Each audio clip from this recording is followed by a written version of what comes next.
Hey everybody, welcome to What's Up Wednesday. For the topic this week, I want to talk a little bit about negotiating.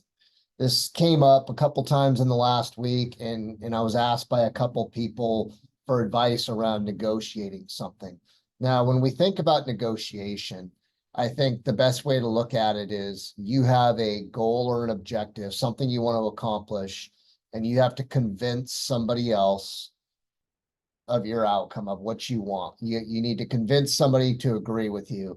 It might be that you're looking for a raise at work and you need to negotiate with the boss for a promotion.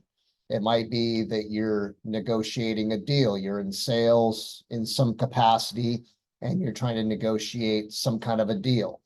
It may be that you're trying to negotiate with your significant other to take off with the boys for the weekend or with the gals and and go have a fun weekend. Whatever it might be, negotiation is something that I think is incredibly important for everybody.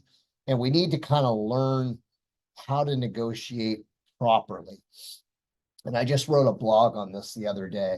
But, I think the mistakes that people make in negotiating is they talk the most. They don't listen to the other side. They try to force their point to get the decision or outcome that they want. And they often lack patience. And that's really important. And in a negotiation, there are periods of silence. And silence is very uncomfortable for us as humans. But as they've said in sales, he or she who speaks first loses. And that really is true.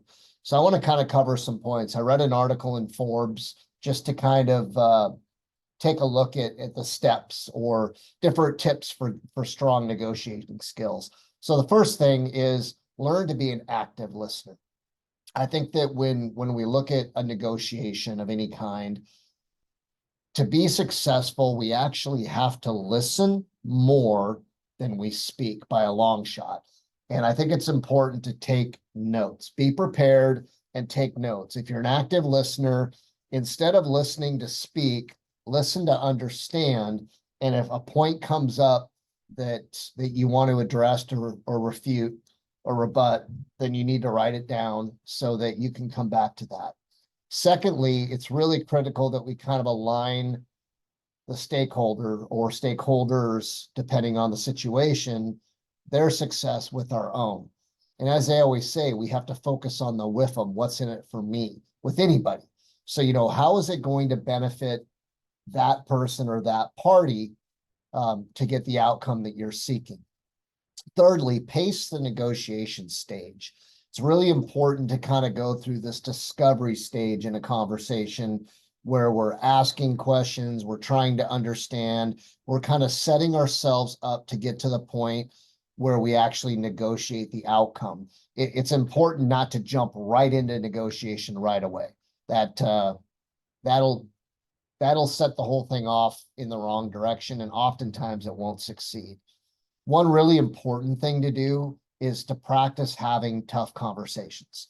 Now, there are a couple different models out there. I know there's a book called Crucial Conversations, and there's another called Fierce Conversations.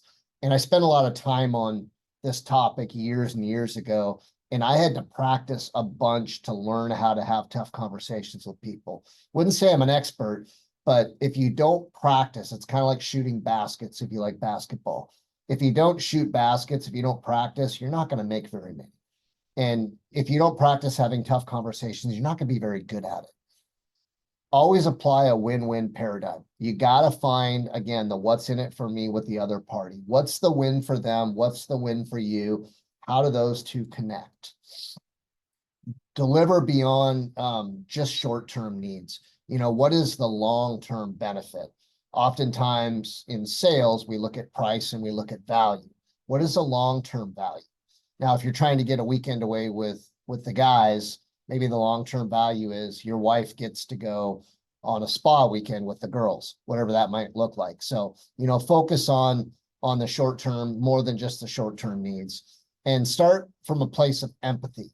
So try to be empathetic to the other person, how they feel, the other party, what their concerns are. As they say in sales, find the pain. And I think this is a critical stage in any negotiation. Go in with a flexible mindset. I know that we have a goal, something we want to accomplish, but we may need to change. We may need to pivot a little bit depending. So be very flexible. Provide very clear communication. Don't be wishy-washy. Tell somebody when you get to the point where you've gone through your Q&A and you start to enter that negotiation phase, tell them very clearly what it is that you're looking for. Ask questions all throughout to be able to produce more details and be optimistic about the outcome of the negotiation, but also be willing to walk away. And I think that's the most important aspect of any negotiation. If you're actually negotiating, is you have to be willing to walk away. If you're not, it's very hard to negotiate because your fear of loss is overwhelming your hope for gain, if that makes any sense. And in some situations, you may have to offer more than one option. You may have a solution and an outcome, but after a conversation, you may realize that that isn't going to be win-win for that other party. So you have to pivot to a plan B that might adjust slightly and become a positive outcome for that other party. Utilize the parking lot. The parking lot is a place where in the middle of a conversation or negotiation, something comes up that's not related. You want to take that, you want to stick it in the parking lot, you want to deal with it later. You do not want to dilute the conversation with things that don't pertain to it. Make sure you frame your pitch. When the time comes, make sure you're really crystal clear and you've practiced what it is you want to say and why. And this is kind of the pre-close, if you want to call it that. And then finally, and I'm sure there are a lot more points in this, but find out what matters the most. So if you are going into that negotiation, there are going to be what I would call negotiables and non-negotiables. And that's part of walking away. There are certain things that in this conversation or negotiation that as you leave it, you must have to continue on. And there are other things that maybe don't matter quite as much. And it's important that you're willing to maybe let those go. So hopefully that helps. Practice having tough conversations, practice negotiating, listen much more than you talk, ask questions without necessarily providing solutions, and see how that benefits you the next time that you have to negotiate something. I guarantee if you follow that process that you're going to be successful. We'll see you next Wednesday.